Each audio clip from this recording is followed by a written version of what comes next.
Sa tennis naman, isinara ni Alex Ayala ang kanyang 2025 season sa pinakamatamis na paraan matapos umangat sa career high world number 50 rankings sa Women's Tennis Association.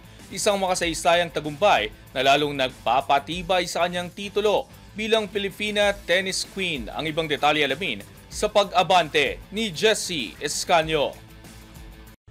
Puno ng saya at pasasalamat ang hatid ni Filipina Tennis Queen Alex Ayala matapos maisara ang kanyang 2025 season sa pinakamatagumpay na yugto ng kanyang karera.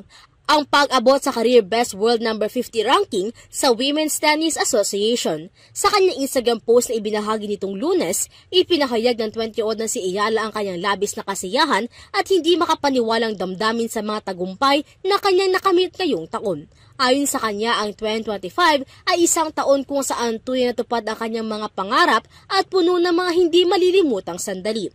Sinabing ni Ayala na ang lahat ng nangyari ngayong season at ang mga emosyong dala nito ay ituturing niyang isang love letter para sa kanyang pamilya, mga kaibigan, team, mga taga-suporta at sa kanyang mas batang sarili.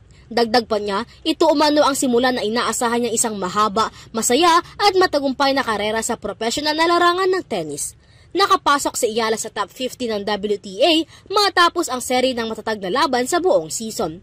Nagtapos ang kanyang kampanya sa Hong Kong Open kung saan umabot siya sa round of 16 bago natalo sa 3 set laban sa eventual champion na si Victoria Mboko.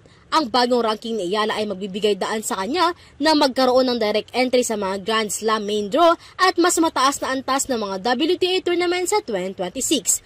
Bago muling sumabak sa international tour, inaasahang magsusuot muna ng pambansang kulay si Ayala sa darating na Southeast Asian Games sa Thailand ngayong Disyembre. Ako, si Jessie Escanio, Abante Sports, now na.